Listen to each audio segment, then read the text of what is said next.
বাংলাদেশের মতোই সিরিয়াতেও যে স্বৈরশাসক ছিল সেই স্বৈরশাসকের দীর্ঘ ২৯ বছর পর জোরপূর্বক ক্ষমতা কেড়ে নিল স্বাধীনতাকামী সংগঠন এইচটিএইচ। গত ৮ ডিসেম্বর ২০২৪ তারিখে ঠিক এমনই ঘটনা ঘটে, আর এটাকে বাংলাদেশের সাথেও তুলনা করেছে অনেক বিশ্লেষক। শেষ বিজয় এলো কার মাধ্যমে? হায়াতুত তাহরির আসাম, সংক্ষেপে এইচটিএইচ, এতদিন পর্যন্ত ছিল সিরিয়ার প্রধান বিদ্রোহী গোষ্ঠী। এখন তারা বৃহত্তর অংশের ক্ষমতার নিয়ন্ত্রক। এদের হাতেই পতন হয়েছে সিরিয়ার রাজধানী দামেস্কের। এর আগে কয়েকদিনের মধ্যে তারা নিয়ন্ত্রণে নিয়েছে হলফ হামাত ও হিমস এলাকার। আমরা যারা হাদিস, ফিকহ এবং ইসলামের অন্যান্য উলুম ও শাস্ত্রের সাথে পরিচিত, যারা এসব বিষয়ে আগেকার পণ্ডিতদের কিতাবাদি পড়ে থাকি, এ সকল শহরের নাম তাদের কাছে অতি পরিচিত। শাম দেশের হলফ, হিমস বা দেমাস্ক, এই শহরগুলো ইসলামী শাস্ত্রের যে কোনো শিক্ষার্থীর কাছে জানাশোনা নাম। আর এই এলাকাগুলো এবং এইসব এলাকার উলামায়ে কিরাম, দ্বীনি শিক্ষা প্রতিষ্ঠান ও মুসলিম সমাজকেই ধ্বংস করেছে আসাদ পিতা পুত্রের অপশাসন ও জুলুম নির্যাতন।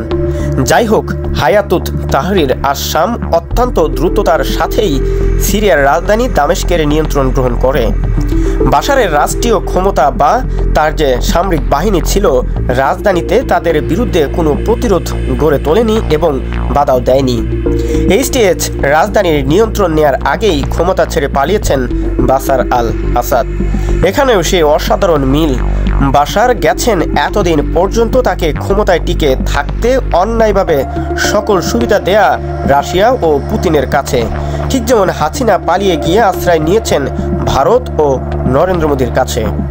বাশারের পতনে দীর্ঘদিন ধরে চলা গৃহযুদ্ধে অনেকটা বিধ্বস্ত সিরিয়ার মানুষ আনন্দে আত্মহারা হয়ে ওঠে। ক্ষোভে ঘৃণায় তারা বাশারের পিতা হাফিজ আল আসাদের মূর্তিগুলো ভেঙে চুরমার করে, ঠিক যেমন বাংলাদেশে ঘটেছিল। হাসিনা পিতা শেখ মুজিবুরের মৃত্যুগুলো যেভাবে ভেঙেছিল, ঠিক একইভাবে সেখানেও পুনরাবৃত্তি ঘটেছে।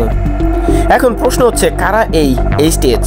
এইচটিএইচ বা হায়াতুত তাহরির আসাম, যার বাংলা অর্থ দাঁড়ায় সিরিয়া মুক্তি সংস্থা, অনেক বছর থেকেই দেশটিতে সক্রিয় রয়েছে এই সংস্থাটি। এর প্রধান আহমাদ আল জোলানি, যার আসল নাম বলা হচ্ছে আহমাদ হোসাইন আশার। তিনি কিছুদিন দায়েশ তথা আইসিসের সদস্য ছিলেন বলে জানা যায়। এরপর তিনি আল কায়দার সাথে যুক্ত হন এবং সিরিয়ায় আল কায়দার একটি শাখা সংস্থা গড়ে তোলেন। পরবর্তীতে সে সংস্থা বাদ দিয়ে তিনি গঠন করেন হায়াতুত তাহরির আসাম, আর ঘোষণা দিয়ে জানান দেন যে তিনি একজন স্বাধীনতাকামী সংগঠনের সৃষ্টি করেছেন। তারা এখন আর আল কায়দার কোনো শাখা নন, তারা সংস্থাটি স্বতন্ত্র ও স্বাধীন। বিভিন্ন সময়ে নাম শোনা হলেও এই সংস্থা বা ব্যক্তিত্ব সম্পর্কে আমরা তেমন অবগত নই। তাই তাদের চিন্তাধারা ও কর্মপন্থা কী বা কেমন হবে তা জানার জন্য হয়তো আরও কিছুদিন অপেক্ষা করতে হবে। স্বাধীনতা নেয়ার পর আবারও ইসরায়েলের সাথে সিরিয়ার কিছু বিবাদ রয়েছে। সে বিবাদে প্রসঙ্গ নিয়ে এসেছে ইসরায়েল ও সিরিয়া প্রসঙ্গ। সিরিয়া পরিস্থিতি নিয়ে মূল্যায়নের সময় এখনও পুরোপুরি আসেনি। সব কিছু বুঝে ওঠার জন্য হয়তো আরও কিছুদিন অপেক্ষা করতে হবে। তাই আমরা আজকের নিবন্ধকে দীর্ঘায়িত না করে প্রাসঙ্গিক আরও দুইটি কথা বলেই ইতি টানব ভিডিওটির। একদিকে হায়াতুত তাহরির আসাম, এর হাতে দেমাস্কের পতন ঘটেছে।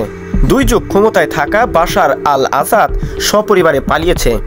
অন্যদিকে সিরিয়াবাসী ও মুসলিম বিশ্বের জন্য দুঃসংবাদের কারণ হয়ে দাঁড়িয়েছে জায়নবাদী ইসরায়েল। ইসরায়েলের যুদ্ধবাজ প্রধানমন্ত্রী নেতানিয়াহুর নির্দেশে ইসরায়েলি বাহিনী গোলান পাহাড়ি অঞ্চলের পুরো নিয়ন্ত্রণ তো নিয়েছেই, সাথে সাথে তারা সিরিয়ার অভ্যন্তরে দেমাস্কের দিকে অনেকটা পথ অগ্রসর হয়েছে। অন্যদিকে তারা ধ্বংস করে যাচ্ছে সিরিয়ার বড় বড় ও মূল্যবান অস্ত্রাগারগুলো। জালেম ইসরায়েলের এই অপতৎপরতা বাশারের পতনে সিরিয়াবাসী ও বিশ্বের শান্তিপ্রিয় মানুষের মুখে ফুটে ওঠা হাসি অনেকখানি যেন মলিন হতে যাচ্ছে। এ নিয়ে প্রতিবাদে এইচটিএইচ সম্পর্কে অনেকেই বিরূপ মন্তব্য করে যাচ্ছেন। কেন তারা ইসরায়েলকে ফেরাচ্ছে না? আমরা মনে করি এ বিষয়ে মূল্যায়নের জন্য আরও অপেক্ষা করা দরকার। কারণ হায়াতুত তাহরির আসাম সবেমাত্র যুদ্ধবিধ্বস্ত ও বিবদমান বিভিন্ন গোষ্ঠী কর্তৃক নিয়ন্ত্রিত একটি দেশের ক্ষমতা গ্রহণ করেছে। এ অবস্থায় তারা ইসরায়েলের সাথে সরাসরি যুদ্ধে জড়ানোর জন্য কতটুকু প্রস্তুত তাও ভাবার বিষয়। তাই ইসরায়েল বিষয়ে তাদের ভবিষ্যৎ কর্মপন্থা কি হয় সেটি দেখার জন্য অপেক্ষা করা দরকার। তবে অদূর ভবিষ্যতে জায়ানবাদীদের সাথে তাদের যে চূড়ান্ত বোঝাপড়ায় যেতে হবে এতে কোনো সন্দেহ নেই। সকলের দোয়া করা দরকার সে পরীক্ষায় যেন এইচটিএইচ সুদৃঢ় থাকে এবং সফলকাম হয়। আল্লাহ তাআলা যেন শাম থেকেই জালেম ইসরায়েলের ধ্বংসের সূচনা করেন। আমাদেরকে গাজাবাসী, হামাস ও ফিলিস্তিনিদের জন্য যেভাবে দোয়া চালিয়ে যেতে হবে তেমনি শামবাসীদের জন্য দোয়া অব্যাহত রাখতে হবে। বহুদিন পর সিরিয়াবাসী তাদের মাথার উপর উড়ে এসে জুড়ে বসা সংখ্যালঘু কট্টর উলবি গোষ্ঠী আসাদ পরিবার ও তার অনুসারীদের যারা প্রকৃত অর্থে মুসলমান নয়, নিপীড়ন নির্যাতনের জাতাকলে আবদ্ধ ছিল, এখন সবেমাত্র সেটি থেকে তারা নিস্তার পেয়েছে। তাদের এই আনন্দ ও সুখ শান্তির নিঃশ্বাস যেন ইসরায়েল বা অন্য কেউ ম্লান করে দিতে না পারে সে বিষয়েও আমাদেরকে সজাগ থাকতে হবে এবং